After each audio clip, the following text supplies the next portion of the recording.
todo lo que no están haciendo que deberían hacer. Lo mismo que nosotros les decimos con amor y con cariño, pero no lo entienden. Si no lo entendieron en este fin de semana, pobrecitos de ellos. Pobrecitos de ellos. Y el recurso que traemos para los matrimonios le habló con mucha claridad tanto a las mujeres como a los hombres para que se dejen de estar viviendo como niños. Para que empiecen a ser hombres y mujeres maduros en el Señor. Y les habló bien enérgicamente. Yo vengo a hablarles pasivo hoy.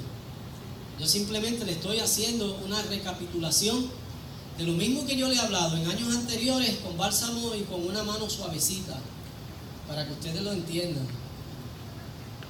Para que jóvenes que entendieron ayer el mensaje de ayer, que fue un mensaje práctico para la iglesia, yo le decía, y este mensaje debimos haberlo traído para el domingo, para que los hermanos entiendan realmente qué es lo que Dios está esperando de nosotros como su cuerpo.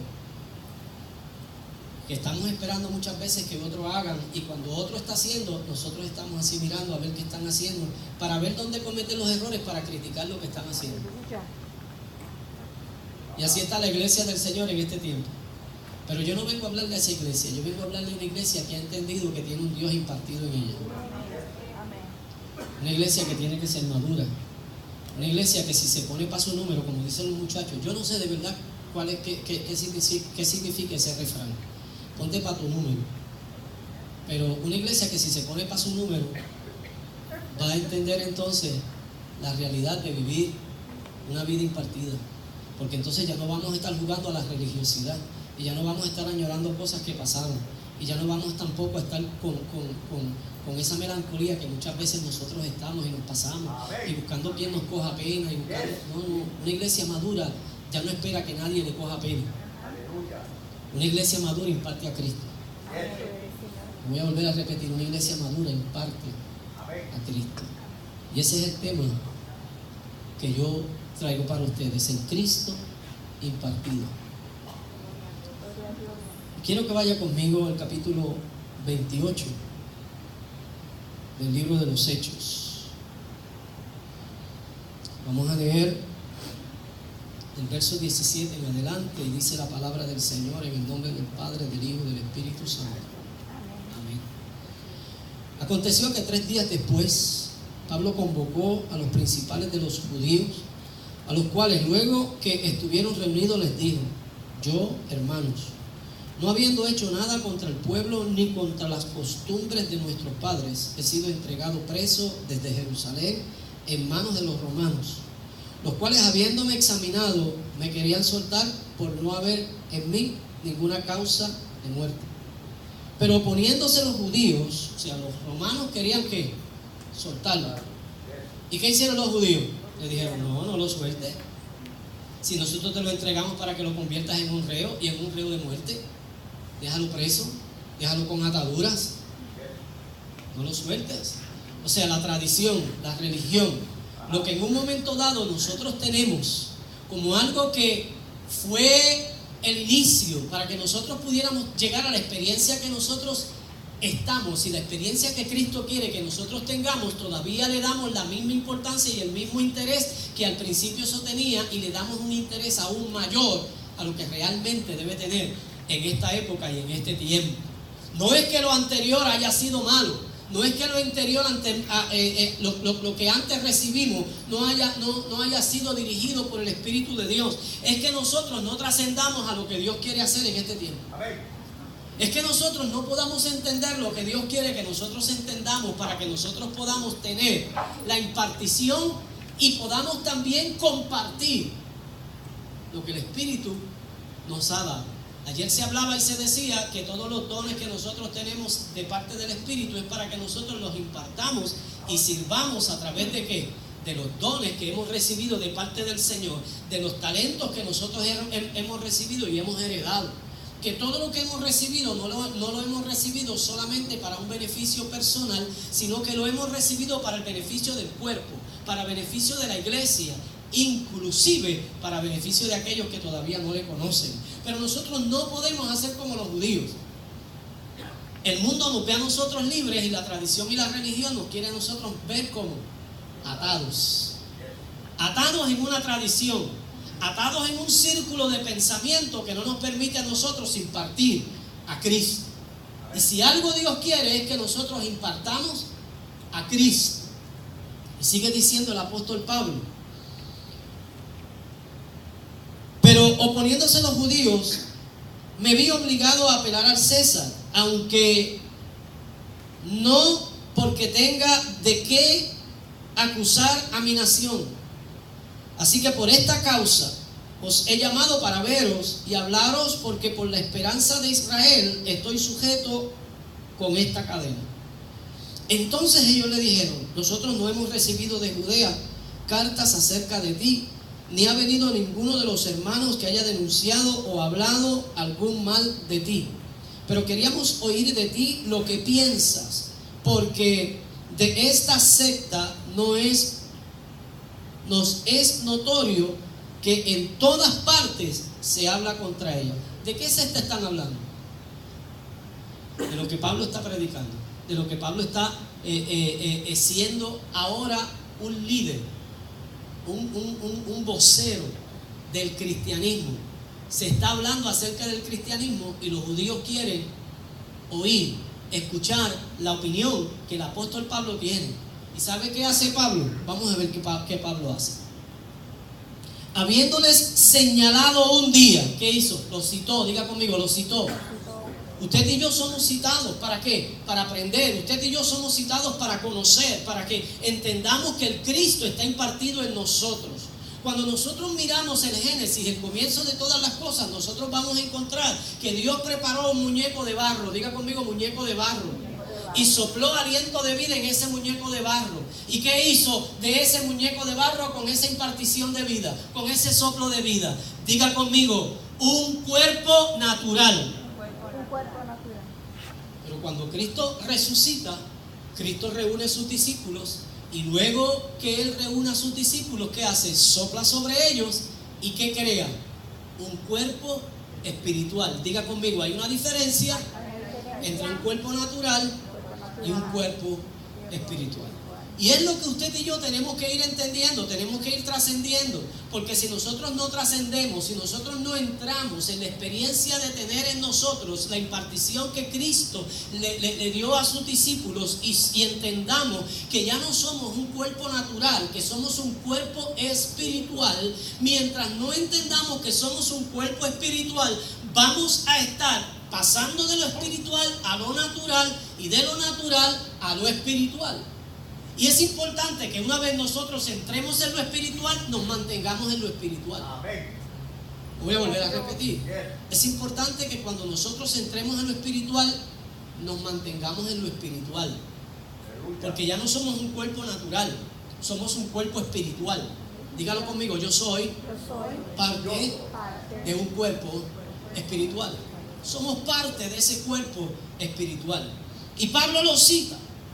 Dice que señalando un día, vinieron a él muchos a la posada donde él estaba, a los cuales le declaraba y le testificaba del reino de Dios desde la mañana hasta la tarde, persuadiéndolos acerca de Jesús, tanto por la ley de Moisés como por los profetas.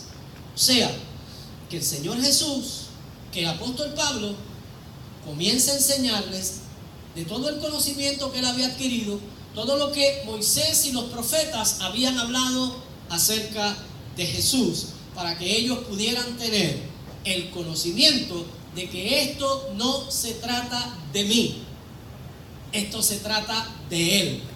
Que esto no se trata de una religión, que esto se trata de Él, que esto se trata del reino de Dios entre nosotros. Por tanto, es bien importante que usted entienda que no importa cómo el mundo quiera tratar sus asuntos, y no importa cómo el mundo quiera buscar la manera de resolver los problemas que tiene, el mundo seguirá de mal en peor en su concepto de mundo. Lo voy a volver a repetir. El mundo, en su concepto de mundo, seguirá de mal en peor. Pero la iglesia del Señor, La iglesia del Señor seguirá de bien en bien, seguirá de progreso en progreso. La iglesia del Señor cada vez le irá mejor. A la iglesia del Señor cada vez le irá mejor. Jesús hablando dijo que las puertas del infierno no prevalecerían contra la iglesia del Señor. Y aquí no estamos hablando de una batalla, aquí no estamos hablando de medir fuerza. El Señor Jesucristo no estuvo hablando de que las puertas del infierno le iban a ejercer resistencia a la iglesia. No. Aquí estamos hablando de que el Señor Jesucristo le dijo: la iglesia se va a levantar con tal poder y con tal autoridad que donde quiera que llegue, dominará. Amén.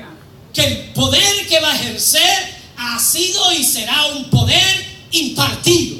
Por tanto, usted y yo tenemos que entender que a los que temen al Señor, a los que creen al Señor, todo lo que nosotros hacemos va a tener una repercusión del reino de Dios. Por eso el Señor Jesucristo, enseñándole a los apóstoles la oración cuando ellos tuvieron la necesidad de aprender correctamente a orar, porque hay dos maneras de orar: se puede orar y se puede orar correctamente.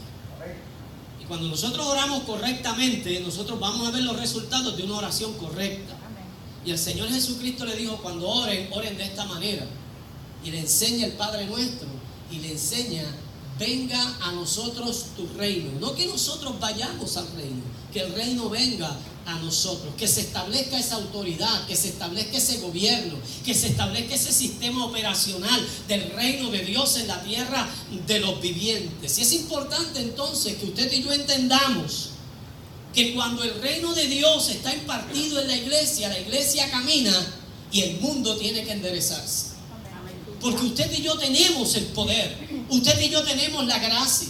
Fíjese lo que dice Isaías en el capítulo 60, verso 2. Dice: porque he aquí tinieblas cubrirán la tierra. ¿Estamos viendo eso o no estamos viendo eso? ¿Ah?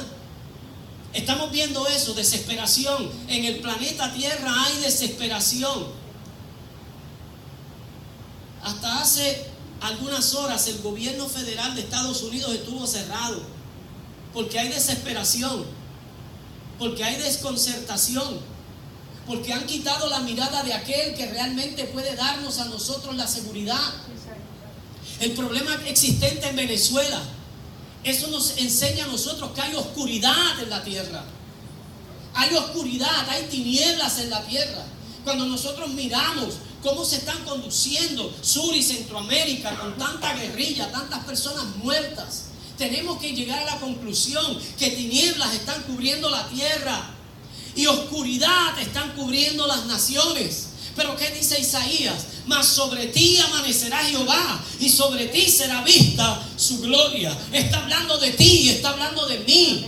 En ti no habrá tinieblas, en ti no habrá oscuridad. En tu casa, en tu familia no habrá tinieblas, no habrá oscuridad. En tu casa la luz del Señor tiene que resplandecer.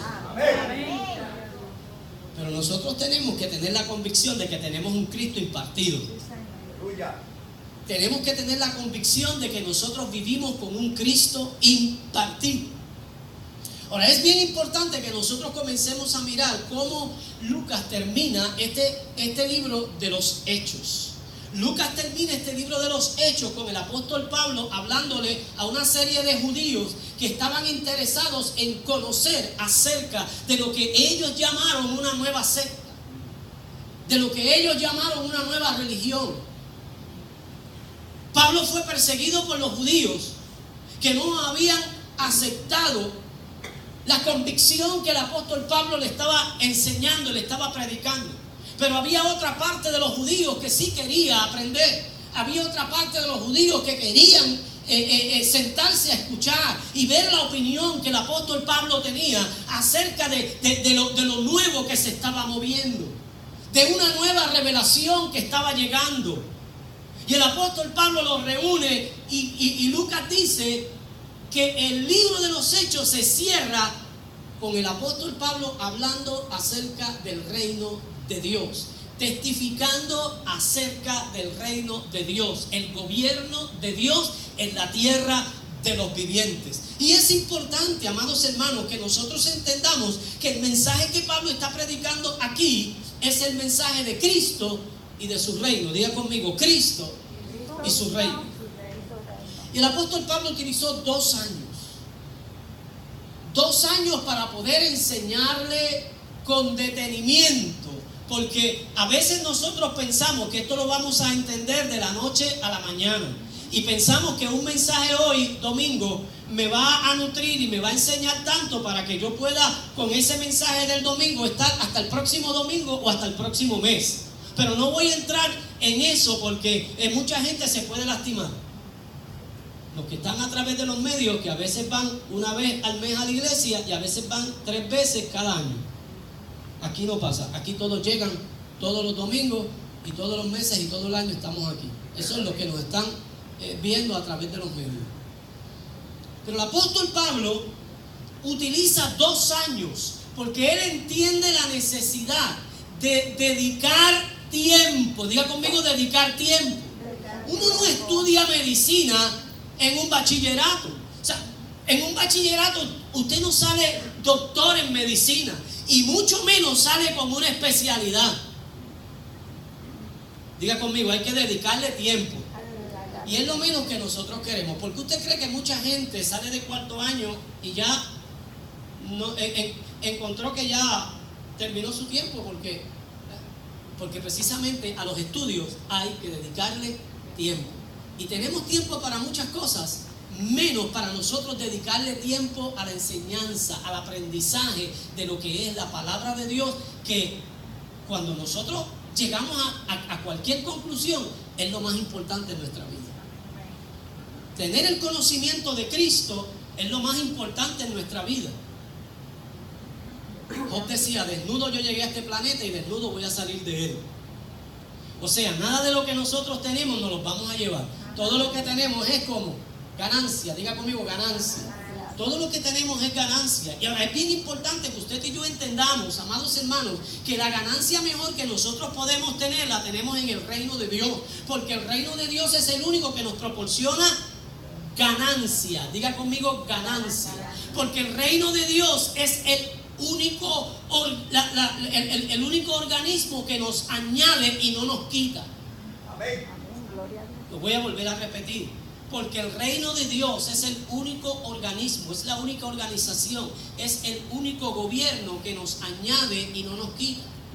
Por eso es que el profeta dice, buscad primeramente el reino de Dios y su justicia. Porque cuando nosotros buscamos el reino de Dios y su justicia como una prioridad en nuestra vida, todo lo demás es como añadido.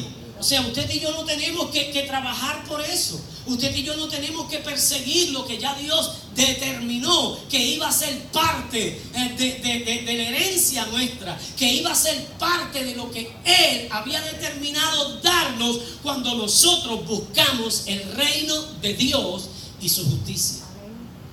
Pero muchas veces somos desenfocados. Y en el desenfoque buscamos más las añadiduras y no el reino de Dios. Y dile al que está a tu lado, las añadiduras no se consiguen así. Lo que Dios quiere añadirte, te lo va a añadir cuando estemos en el reino. Y ahorita vamos a entender cómo vamos a estar en el reino. Porque a veces hablamos de reino, hablamos de cómo nosotros, pero hablamos de praxis, de práctica. Y a veces no entendemos lo que es la praxis y lo que es la práctica. Es el testimonio. La práctica es el testimonio que tú das de que Cristo vive en ti. La práctica del evangelio es el testimonio, es esa vida que tú das para dar a conocer que a ti se te fue impartido un Cristo vivo. No un Cristo de religiosidad, no un Cristo de tradición, sino un Cristo vivo. Y es importante entonces en la mañana de hoy que nosotros entendamos la razón por la cual debemos dedicarle tiempo al aprendizaje de lo que Dios quiere que nosotros conozcamos. Porque de lo contrario, nosotros vamos a conocer solamente una parte de Cristo. Y cuando nosotros conocemos una sola parte de Cristo, nuestra vida está coja. Y no podemos entonces estar completos en el Señor. Y el apóstol Pablo dedicó 2 años. Él vivió como un preso domiciliario. Él alquiló una casa o una posada y allí vivió por 2 años. Y en esos 2 años él se dedicó a predicar y a enseñar acerca del reino de Dios y Cristo. Y es importante que usted entienda que aún los soldados que lo custodiaban recibieron la impartición del mensaje de Cristo y del reino. Porque en ocasiones el apóstol decía: los de la casa del César también te saludan. Amén. Amén. O sea que los que le sirven al César, los que son parte de este imperio, también se han convertido. Lo que pasa es que no podemos hablar porque le cortan la cabeza a esos muchachos. Pero ellos están convencidos de que no es el César. Ellos están convencidos de que no es el poder romano. Ellos están convencidos de que no es este reino que se establece en la tierra por el hombre. Ellos están convencidos que es Cristo estableciendo su reino en nosotros. Y ellos también los saludan. Por tanto, es importante que nosotros comencemos a entender la importancia de nosotros trabajar con la enseñanza del reino. Y Pablo la conocía al dedillo. Pablo conocía con mucha claridad acerca de esto. Porque también él entendía que todo cambio en la vida del hombre comienza con un verdadero encuentro con el Cristo resucitado. Ahora, nosotros tenemos que entender la razón por la cual Cristo, en el Evangelio de Marcos, en el capítulo 4, él presenta la parábola del sembrador. Y él presenta 4 tipos de caminos de terrenos. Y en esos tipos de terrenos él presenta el terreno junto al camino, el terreno pedregoso, el terreno entre los espinos y el terreno fértil. Y nosotros tenemos que entender en el plano espiritual, porque podemos disertar de esta parábola de diferentes formas y maneras y mirarla, pero cuando la miramos a la luz de la enseñanza que Cristo y la explicación que Cristo mismo da acerca de esta misma parábola, nosotros tenemos que llegar a la conclusión de que en el camino, diga conmigo camino. ¿Y qué es un camino? ¿Qué es un camino? ¿Para qué se utiliza un camino? Para transitar, diga conmigo, para transitar.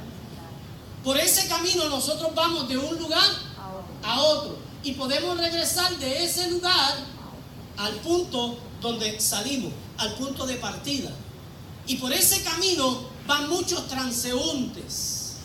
Y ese camino, a medida que la gente pasa por ese camino, ¿qué pasa con la tierra? Se pone dura, se compacta más. Y es importante que nosotros entendamos que el Señor Jesucristo, cuando habla, dice que como no tiene profundidad la palabra del Señor, porque el terreno está como duro, cuando el sol sale, ¿qué hace con esa semilla que ha germinado? Se seca. ¿Por qué se seca? Porque no ha tenido profundidad. Y usted y yo tenemos que entender que nuestra mente como camino, diga conmigo, mi mente como camino, ha atravesado por una serie de transeúntes. Nosotros hemos sido expuestos por una serie de enseñanzas. Desde niños estamos aprendiendo cosas distintas. Desde niños estamos aprendiendo cosas diferentes. Y desde niños nos están enseñando también acerca de la tradición, de lo que se piensa que puede ser el reino de Dios, de lo que se piensa que puede ser el servicio al Señor, y se concluye de la manera en que nosotros lo pensamos, así es. De la manera en que aquel otro lo cree, así es. Y cada cual va a tener su opinión acerca de lo que se ha enseñado y ha pasado por nuestra mente. Pero hoy yo tengo que decirle a ustedes que nosotros tenemos que sentarnos y comenzar a permitir que sea el Espíritu Santo de Dios el que comience a trabajar con nosotros y comience a limpiar ese camino de tanta palabra que ha llegado a nosotros, de tanta enseñanza que hemos recibido, que mucha ha sido buena enseñanza, otra no ha sido tan buena como para nosotros mantenerla, y que nosotros comencemos a entender lo que Dios quiere que comprendamos y entendamos acerca del mensaje que Cristo vino a establecer en este planeta. Que nosotros estemos dispuestos a permitir que toda la enseñanza que hemos aprendido sea juzgada por la palabra del Señor. Y la palabra juzgar no significa establecer juicio, porque muchas veces nosotros pensamos, tú me estás juzgando, estás estableciendo juicio sobre mí. No, la palabra juzgar es que usted está acumulando una serie de datos para llegar luego a unas conclusiones. Usted está aglomerando una serie de evidencias para luego llegar a una conclusión y entonces finalmente tener un veredicto. Por tanto, usted y yo podemos juzgar y permitir también que la palabra de Dios juzgue lo que nosotros tenemos en nuestra mente y en nuestro corazón, para de ahí partir si nosotros estamos haciendo la voluntad de Dios y si nosotros estamos, como el Señor Jesucristo enseñó, pidiendo que el reino de Dios venga a nosotros. Si realmente estamos deseando que el reino de Dios venga a nosotros, se establezca en nosotros, guíe nuestras vidas y nosotros podamos ser parte de ese reino, que es lo que Dios quiere. Que seamos parte de ese reino. Porque a veces nosotros pensamos que el reino venga. ¿Y qué papel yo juego en el reino? ¿Qué papel tú juegas en el reino? Que tú eres parte de ese reino. Que yo soy parte de ese reino. Y no pierda de vista el mensaje de esta mañana, porque esta mañana viene como prédica y enseñanza para que usted y yo podamos entender y comprender lo que el apóstol Pablo quería enseñar a la iglesia, que estaba compuesta más por gente como usted y como yo que por los judíos. Una iglesia que estaba compuesta por gentiles más que por judíos. Porque los judíos se resistieron. Ellos no quisieron salir de sus convicciones. Ellos no quisieron dejar su religión atrás. Se aferraron al judaísmo. Lamentablemente hoy en día tenemos la iglesia del Señor en muchas fases que está ligada al judaísmo. Y diga conmigo, y eso no se puede. Por eso es que se escribe la carta a los hebreos. Por eso es que se escribe la carta a los hebreos. Porque cuando se le escribe la carta a los hebreos, y solamente voy a ir a vuelo de pájaro porque ya hemos dado unas enseñanzas profundas. La palabra hebreo nada tiene que ver con nacionalidad. La palabra hebreo, a Abraham, antes de que la nación judía existiera, se le llamó el hebreo porque él cruzó el Éufrates. Y a los que cruzaban se le llamaba hebreos. Y luego Abraham cruzó de todo lo que él entendía que era una religión politeísta para convertirse en un adorador monoteísta. Por tanto, Abraham conocía a Dios y conoció a Cristo. Lo voy a volver a repetir. Abraham conocía a Dios y conoció a Cristo. Porque Cristo testifica y dice que Abraham vio mi día y se regocijó en él.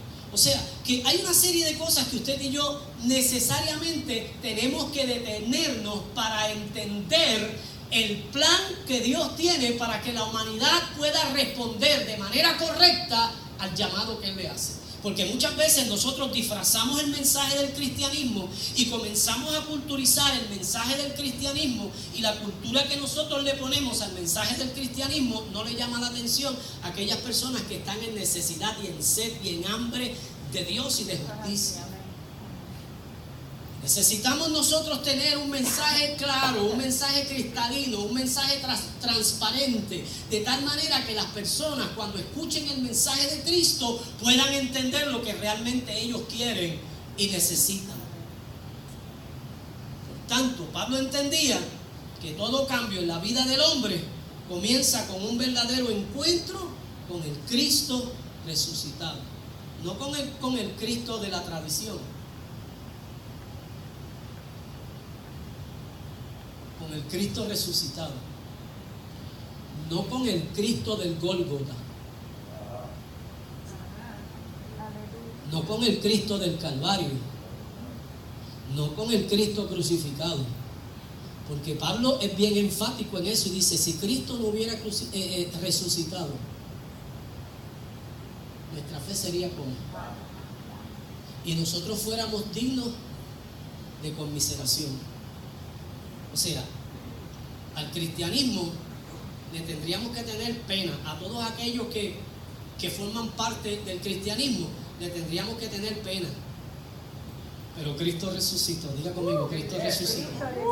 Él es primicia de todos los que durmieron. Por tanto, el apóstol Pablo dice, es importante que nosotros, para que el hombre pueda tener un cambio y pueda tener una manifestación de transformación en su vida, él tiene que conocer al Cristo resucitado. Que el Cristo del Gólgota, que el Cristo del Calvario, ¿no son importantes? Pues claro que son importantes, porque tenemos que ver a Cristo en sus diferentes esferas. Tenemos que ver al Cristo anunciado, tenemos que ver al Cristo presente, tenemos que ver al Cristo crucificado y tenemos que ver al Cristo resucitado. Son importantes. Y la iglesia tiene que mantener el énfasis en toda esa trayectoria de la vida de Cristo que nos presenta. Pero es importante que usted y yo entendamos que en este tiempo, en esta época, para que un hombre pueda tener una transformación, para que un hombre pueda tener un cambio, ese cambio tiene que comenzar con el conocimiento del Cristo resucitado, del Cristo vivo, del Cristo que fue impartido. Por tanto, nosotros necesitamos volver a la revelación del Cristo resucitado que transforma la vida de las personas. Ahora, cuando nosotros comenzamos a ver cómo el Señor Jesucristo comienza su ministerio público, Él comienza predicando el mensaje del reino de Dios. Y ese mensaje del reino de Dios es la centralidad del propósito de Dios. Lo voy a volver a repetir. Ese mensaje del reino de Dios es la centralidad del propósito de Dios. Hemos dicho que la iglesia es un medio para nosotros poder entender que llegamos a Cristo y establecemos el reino de Dios. Por tanto, usted y yo tenemos que convertir la iglesia en el propósito. Lo voy a volver a repetir. Tenemos que convertir la iglesia en el propósito. Porque cuando convertimos la iglesia en el propósito, entendemos quiénes somos. Cuando convertimos la iglesia en el propósito, entendemos entonces quiénes somos. Y cuando leemos el capítulo 3 del Evangelio según San Mateo, nosotros vamos a encontrar que Mateo en este capítulo 3 nos presenta a Juan el Bautista predicando en el desierto.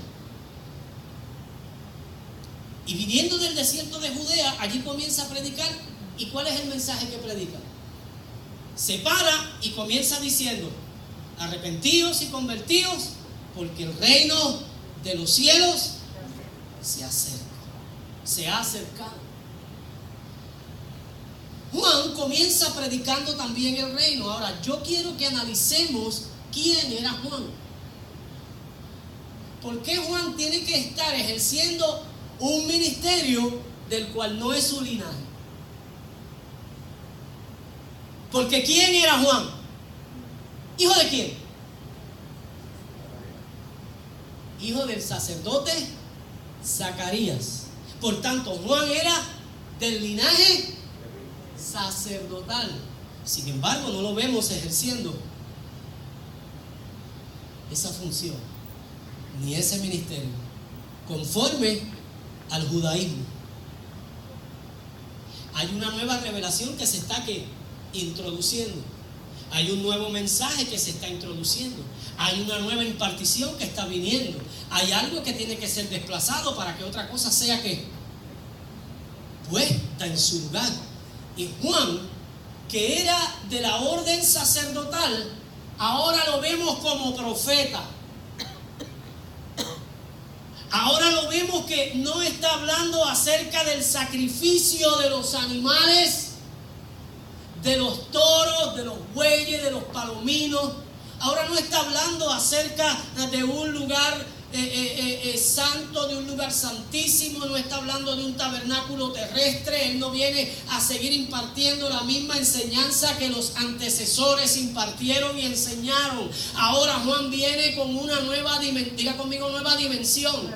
Y usted y yo como iglesia tenemos que trascender. Usted y yo como iglesia no nos podemos quedar atrás, porque si Juan, siendo de la orden sacerdotal, no se quedó en el pasado, él no se quedó atrás, él no se quedó en la tradición del judaísmo, sino que trascendió y entendió el cambio de mando. Diga conmigo, hay un cambio de mando.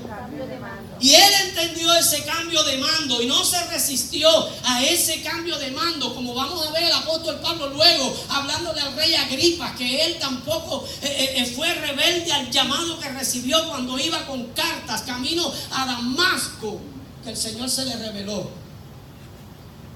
Juan adoptó una nueva revelación, la revelación de Cristo. Ya Isaías había hablado acerca de él. Por tanto, esto no era nuevo, aunque era nuevo. Porque ya Isaías había hablado acerca del precursor del Mesías que vendría delante de él, abriéndole ¿qué? El camino. Por tanto, los judíos tenían que entender y tenían que saber que había un tiempo de transición. Había un tiempo donde una cosa terminaría para comenzar otra. Pero nosotros muchas veces no cerramos página. Muchas veces nosotros no comenzamos una nueva página con lo nuevo de Dios, sino que seguimos comenzando páginas nuevas con lo viejo. Y muchas veces lo viejo hay que enterrarlo. Cuando nosotros vemos al apóstol Pablo hablando en el libro de Corintios acerca de David, y dice que David vivió y murió sirviendo a su generación. Pero ¿qué dice? Que su cuerpo vio corrupción. ¿Qué pasó con su cuerpo? Se pudrió. Y muchas veces no queremos permitir que lo viejo se pudra. Y creemos que no se ha podrido. Y seguimos cargando lo viejo podrido. Ahora, el mismo apóstol que escribe acerca de David, que vivió y sirvió a su generación, habla de Cristo, que también vino a servir en su generación, que murió, pero su cuerpo no vio corrupción. En otras palabras, su cuerpo no se pudrió. ¿Y qué usted entiende entonces acerca de eso?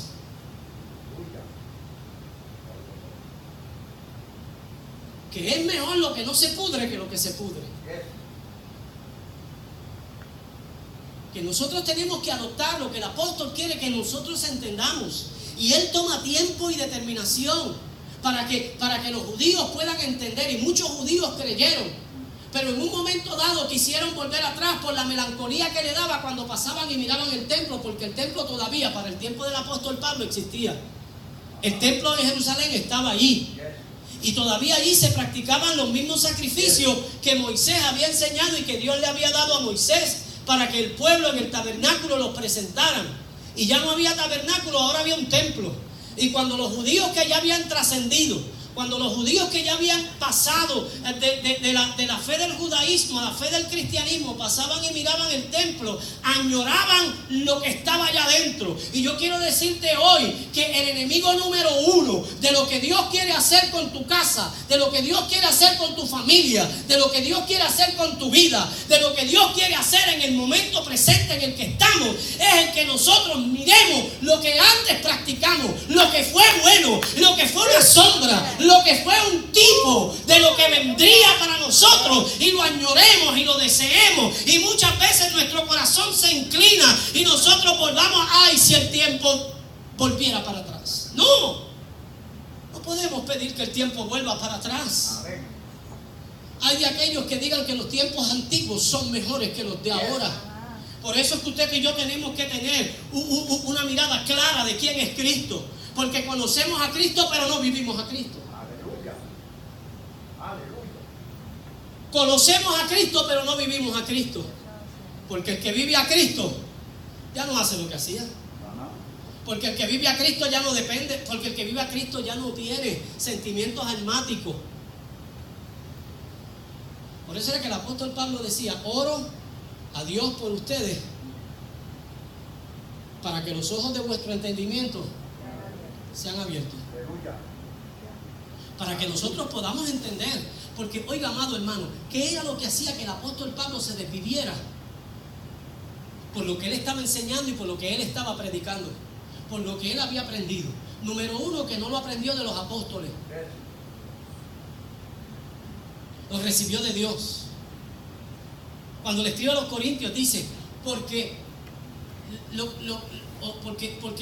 hoy le imparto a ustedes lo que he recibido del Señor. ¿Lo había recibido de quién? Del Señor, de Cristo. Que Jesús, la noche que fue entregado, tomó pan. ¿Quién le enseñó eso? Cristo. Porque Él no fue a los apóstoles. Él no consultó con los apóstoles estas cosas. Él recibió la revelación de Cristo. Y nosotros tenemos que preguntarnos por qué un hombre como este estuvo dispuesto a sufrir todas las penalidades que sufrió por la causa de Cristo. Atravesó por donde atravesó por la causa de Cristo. Y ¿sabe qué concluye él diciendo? Por esa causa es que yo doblo mis rodillas al Señor. O sea que tenemos que preguntarnos qué nos mueve a que nosotros doblemos nuestras rodillas. Porque si nos mueve el dolor y el sufrimiento a que nosotros doblemos las rodillas, y solamente cuando estamos en angustia, en sufrimiento, en dolor, cuando estamos en prueba, cuando estamos en dificultad, es que doblamos rodillas, entonces nosotros somos dignos de lástima. Porque hay una causa que nos debe mover a que nosotros doblemos rodillas. Y el apóstol Pablo decía, por esta causa, por la causa de Cristo, para que otros le conozcan, para que pueda haber esa misma impartición que hay en mí, y para que esa impartición que yo le doy a ustedes, que ustedes le den a otros, por esa causa es que yo doblo rodillas. Pero cuando él le escribe a Timoteo, siendo Timoteo perseguido por Nerón, él no le dice, vente Timoteo, vamos a orar para que el Señor te cuide, para que el Señor te guarde, bendito, la persecución viene para ti, ay Señor. No. Él le habla y le dice, yo quiero que tú entiendas que tú estás capacitado para enfrentar esta y cualquier otra persecución. La fe que tú tienes no fue una fe fingida. La fe que se te impartió a ti fue la fe del Cristo vivo. La fe que se te dio a ti fue una fe de un Cristo impartido. No fue la fe de un Cristo que se quedó en aquel madero. Fue la fe de un Cristo que se levantó de entre los muertos, que resucitó, que está sentado a la diestra del Padre. Esa fe que la recibiste de tu madre y de tu abuela, que no fue fingida, porque ellas te enseñaron el fundamento de la fe. Eso es lo que el apóstol Pablo entendía, por lo cual era una razón para él doblar rodillas. O sea que cuando usted y yo doblemos rodillas por nuestros hijos que están apartados, comencemos a hablar con la palabra contundente, Señor, esa fe, que se levanten en fe, que se levanten en autoridad. No le coja pena a los hijos. No le coja pena a sus padres. No le coja pena a nadie. Jesús nunca le cogió pena a nadie. La Biblia nunca dice, y Jesús le tuvo pena. Porque la pena no tiene solución para nadie. La pena no tiene un plan de acción para poder ayudar a ninguna persona. La Biblia dice que Cristo tenía compasión de ellos. Y hay una diferencia entre pena y compasión. Por tanto, usted y yo tenemos que entender por qué razón tenemos que abrir o permitir que los ojos de nuestro entendimiento sean abiertos. Juan vino como profeta predicando el reino de Dios. Ahora, el reino de Dios no era un lugar. El reino de Dios no era un lugar. Y muchas veces nosotros hablamos de reino y lo primero que se nos viene a la mente es un lugar. ¿Dónde está? ¿Dónde está? No, el reino de Dios no está en el cielo. Si Juan dijo, el reino de Dios está entre vosotros. Está entre vosotros, porque el reino de Dios era un hombre. Diga conmigo, el reino de Dios era un hombre. Ese hombre se llamaba Jesús. Ese hombre se llamaba Jesús. El reino de Dios era un hombre. Cuando él habló y dijo, el reino de los cielos entre vosotros está, el que se estaba acercando en ese momento para ser bautizado por él, ¿era quién? Era Cristo. O sea, Cristo no llegó a Jerusalén para entrar al templo y buscar la forma en que allí lo adoctrinaran. Cristo llegó al Jordán para ser bautizado por Juan. Después se fue al desierto, y cuando regresó del desierto, el capítulo 4, verso 17 del Evangelio de Mateo dice que comenzó a predicar el Evangelio del reino, diciendo lo mismo que Juan: arrepentíos, porque el reino de los cielos entre vosotros está. O sea, el reino es Cristo. Diga conmigo: el reino es Cristo. El reino es Cristo. Entonces, en el capítulo 3 y verso 2, Juan predicaba arrepentimiento, porque el reino de los cielos se acercaba. Y en el capítulo 4 y verso 17, Jesús predicaba lo mismo: arrepentíos, porque el reino de los cielos se ha acercado. Entonces, tanto Juan como Jesús estaban creando una conexión fuera del sistema religioso. Diga conmigo: conexión fuera del sistema religioso.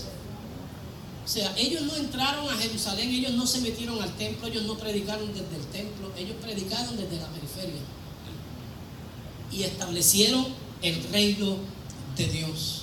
Ahora, cuando Juan cae preso, mire la pregunta que Juan le hace. Envía a sus discípulos a donde Jesús a preguntarle: ¿eres tú el que habría de venir, o esperaremos a otro? Porque muchas veces nosotros entramos en dificultades de nuestra vida y como que la fe nos quiere fallar. Y ahí es donde la situación almática quiere tomar posesión. Y usted tiene que entender eso. Usted tiene que entender que hay momentos de debilidad en nuestra vida, pero eso no es del Espíritu. Diga conmigo: las debilidades de nuestra vida no vienen del Espíritu, vienen del alma, vienen de nuestras emociones, vienen de nuestro intelecto, vienen de nuestra forma de pensar. Y Juan atravesó eso, y usted y yo lo atravesamos. Pero las palabras de Cristo fueron: vayan y díganle a Juan lo que ustedes han visto y han oído, que los ciegos ven, los sordos oyen, los cojos andan, y a los pobres les es predicado el Evangelio. Él no habló nada acerca de Juan a aquellas personas. Sin embargo, cuando le dan la noticia de que Juan ha muerto, él le dice a aquellos que estaban allí: no se ha levantado uno mayor, nacido de mujer, que Juan el Bautista. Pero en el reino, el más pequeño es mayor que Juan. Ahora, nosotros tenemos que entender ese juego de palabras de Cristo. Porque yo he escuchado muchas veces eso, pero ¿cómo lo explicamos? ¿Cómo explicamos que antes de Juan nadie se levantó mayor que él, y después de Juan entonces usted y yo somos mayores que él? Porque estamos en el reino. ¿Cuántos están en el reino? Si estamos en el reino, Cristo dijo que el más pequeño del reino es mayor que Juan el Bautista. Ahora, vamos a ver si eso es por jerarquía o eso depende de la experiencia, por decirlo así, de la dosis de Cristo que hemos recibido. Porque estamos hablando de que Cristo dice que Juan es mayor que Abraham. Estamos hablando que Cristo dice que Juan es mayor que Isaac, que Jacob, que Moisés, que los profetas. ¿Qué es lo que hace a Juan mayor? ¿Y qué es lo que hace al más pequeño del reino de los cielos mayor que Juan? Diga conmigo: esto no se trata de mí, esto se trata de él. Dice que Jesús dice que Abraham vio su día y se regocijó. O sea, Abraham vio a Cristo de lejos. ¿Qué hizo Moisés y qué hicieron los profetas? Tuvieron la revelación de Cristo. Vieron a Cristo por revelación, pero lo vieron de lejos. ¿Y qué es lo que hace a Juan más grande que ellos? Que Juan lo tuvo de frente. Que Juan lo tuvo de frente. Y no solamente lo tuvo de frente, sino que lo bautizó y vio el cielo abierto y el Espíritu Santo descender de manera corporal como paloma, tipificando el sacrificio del judaísmo. de la ley de los profetas, porque se utilizaban palominos para el sacrificio. Y lo tuvo de frente, de cerca, lo tocó. Diga conmigo, Juan lo tocó. Juan lo tocó. Y eso lo hizo más grande que todos los que habían sido nacidos de mujer. Pero, ¿por qué dice y uno, el más pequeño del reino, es mayor que él?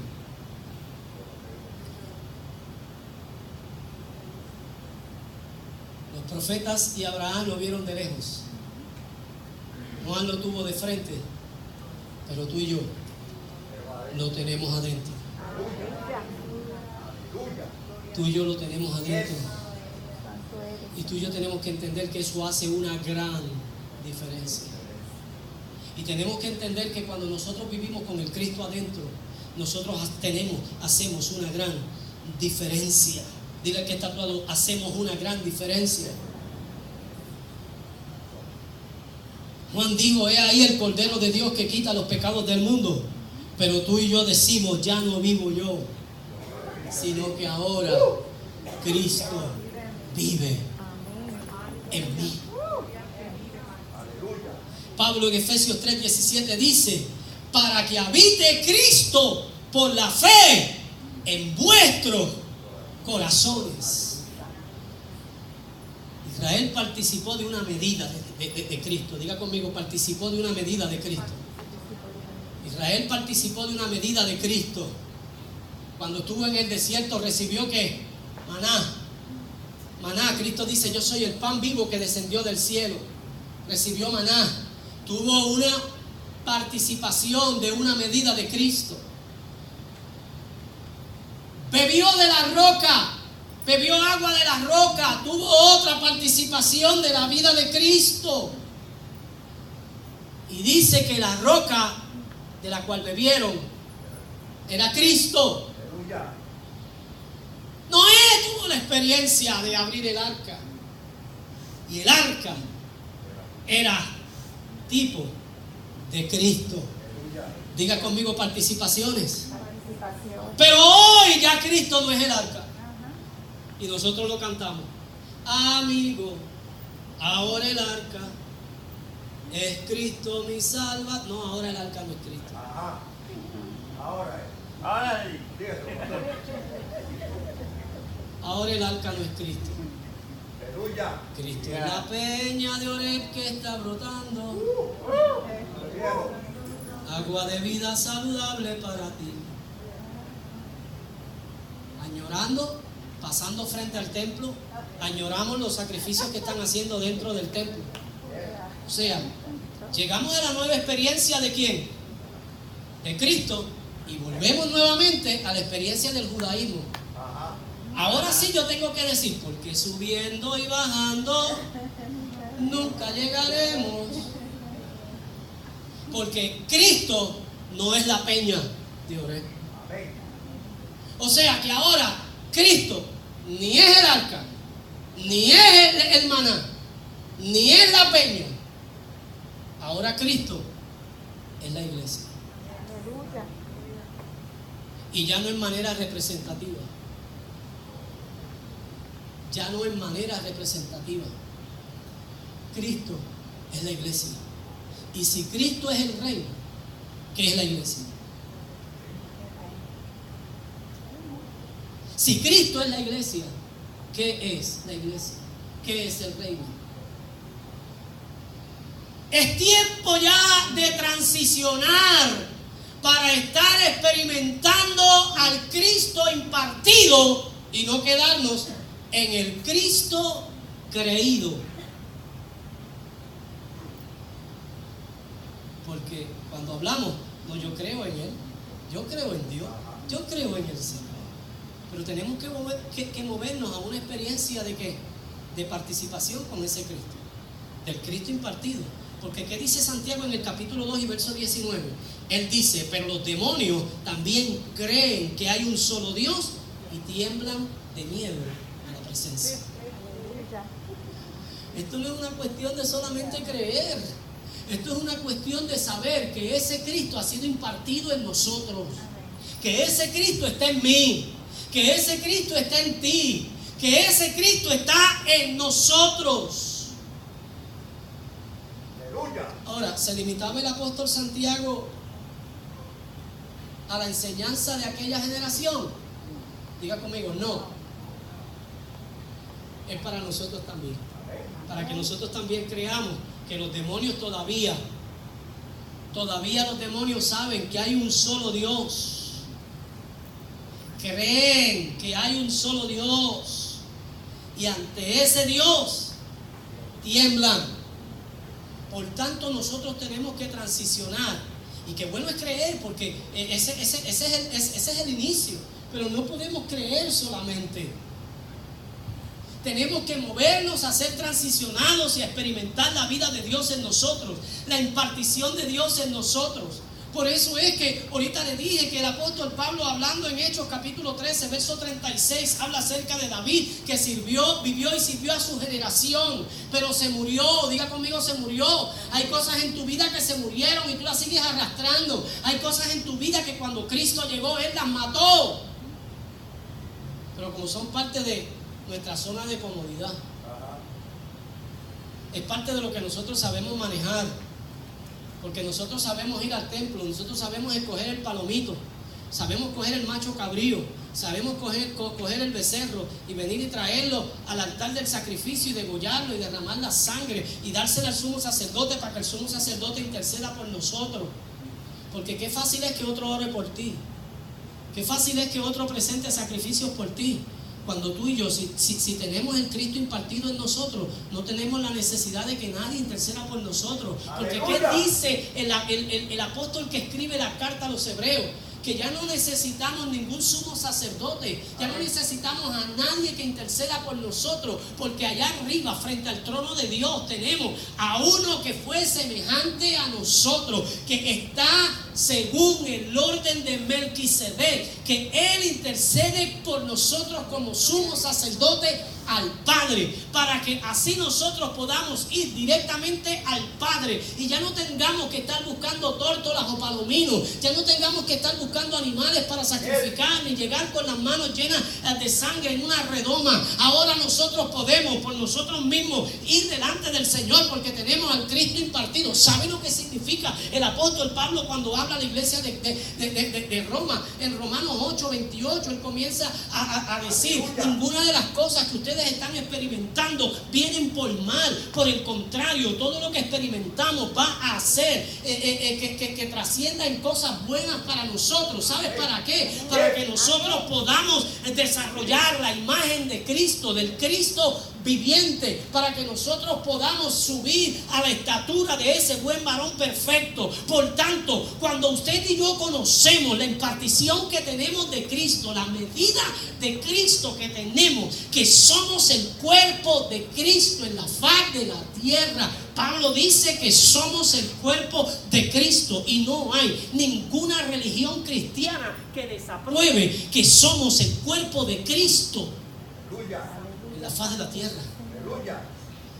Él dice, como cuerpo de Cristo, nosotros tenemos que tener una sola intención: que cuando doblemos rodillas, doblemos para la causa de Cristo, para que la causa de Cristo se cumpla en el planeta, para que la gente aprenda a ser independiente con Dios. Porque no está mal lo que pasó ahorita, no está mal. Pero si nosotros pasamos de esa iglesia que ahorita manifestamos, que necesitamos el abrazo y necesitamos el toque, no está mal, porque eso es algo que va ascendiendo. Pero no podemos quedarnos ahí, no podemos quedarnos cada vez que esta señora necesita un abrazo, yo tengo que venir a darle un abrazo. ¿Saben qué me dijo? Tienes que hacerlo.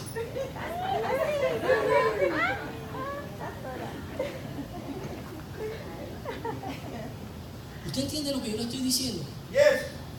Lo que pasó ahorita fue del Espíritu.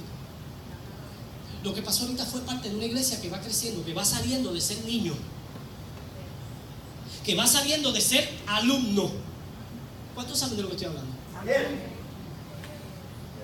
Para convertirse en una iglesia madura, para convertirse en una iglesia, como el apóstol Pablo finaliza ese capítulo 18 del libro de los Romanos.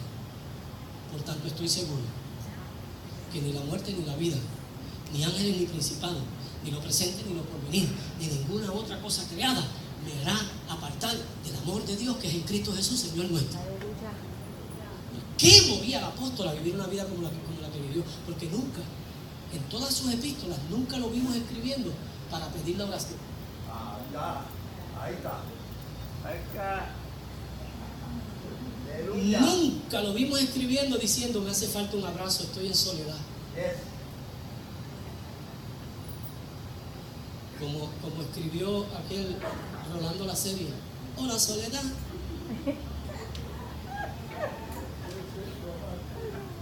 ¿Ah? Y le cantaba a la soledad: me hacía falta, qué sé yo, tu compañía. Este encuentro es uno más. Nunca vamos a ver a un hombre que trascendió, a un hombre que conoció a Cristo, a un hombre que recibió una impartición de Cristo. Porque yo recibí del Señor lo que también os he enseñado. Todo lo que el Señor, lo que Pablo enseñó, lo recibió de Cristo. Lo que recibió, lo recibió del Señor. Ahora, ¿cuándo tú lo vas a aprender? ¿Qué vas a estar esperando? ¿Que venga otro predicador y te lo diga con un marrón en la mano? ¿Qué estás esperando? ¿Que venga otro predicador aquí y te lo diga barriendo el piso contigo para que después tú levantes y digas: esa palabra me estrujó todo? Porque como yo te plancho, otro viene y te estruja. ¿Qué estás esperando? Que otro venga, te dé 4 bofetadas para que entonces tú digas: ¡qué palabra! Porque si eso es lo que tú quieres, dame el permiso de que el domingo que viene yo te empiece a hablar de esa forma. Para que entonces me diga: pastor, ¡qué palabra! ¡Qué palabra!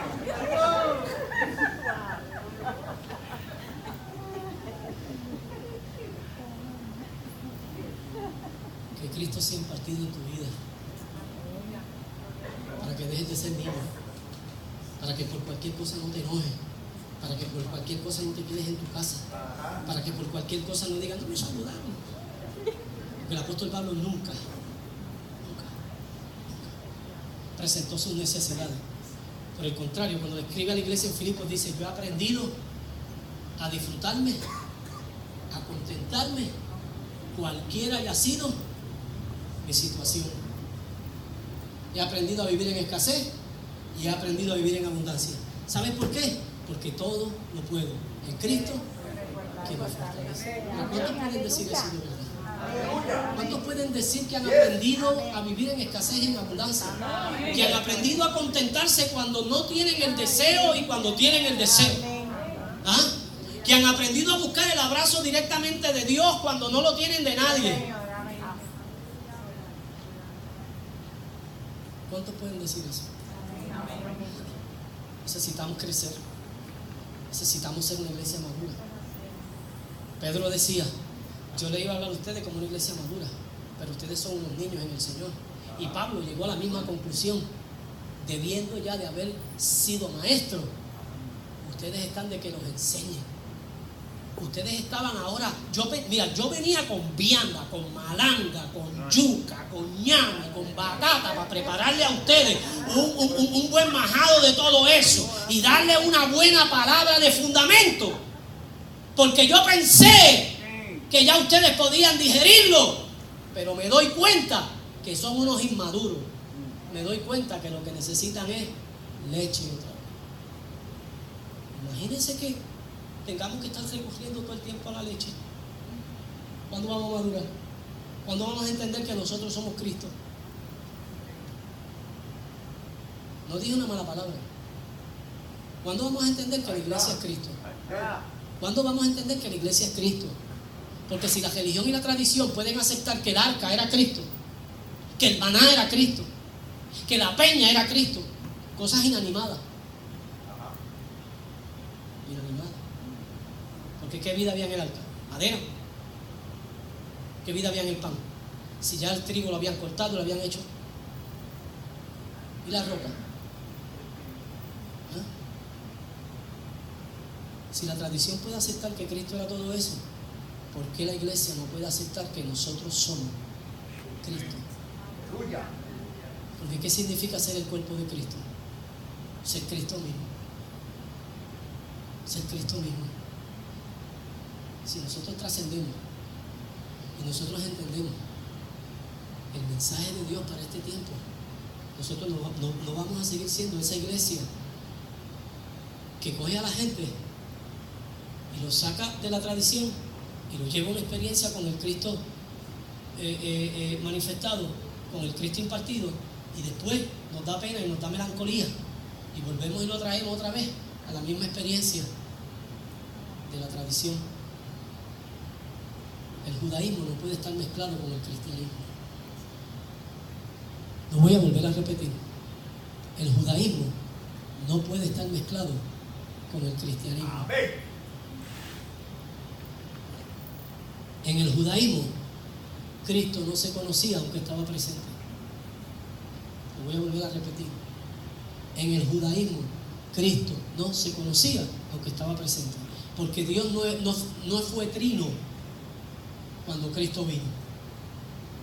Dios siempre ha sido un Dios trino. Siempre ha sido un Dios trino. Desde el principio. Desde antes de la creación. ¿Y cuál es el propósito de Dios? Si nosotros estamos hablando y estamos diciendo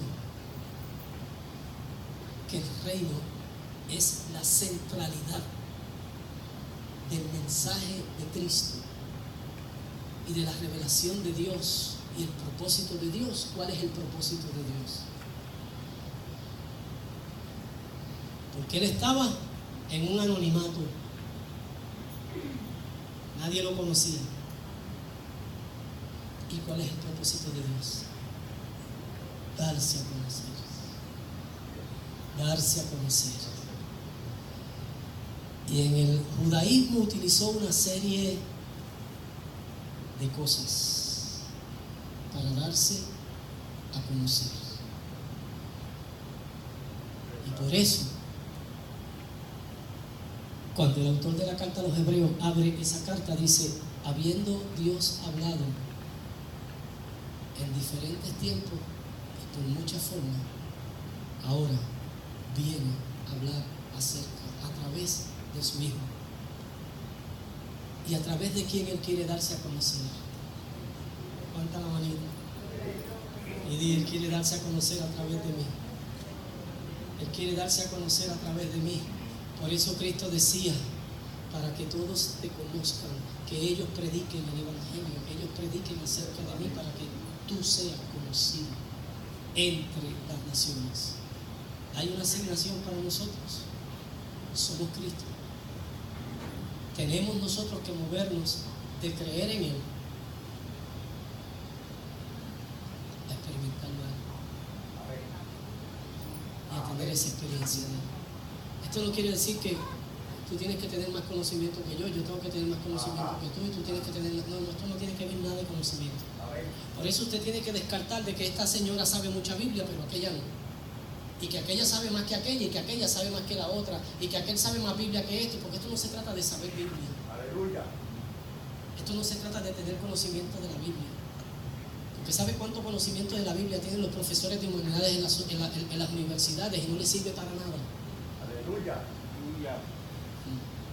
Esto se trata de una experiencia del Cristo impartido en nosotros. Amén.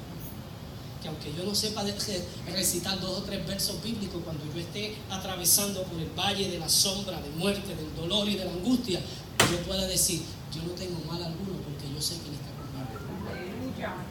Que veamos una fe inquebrantable en nosotros y que nosotros podamos levantarnos con la autoridad que Dios nos ha dado. Dale un aplauso al Señor.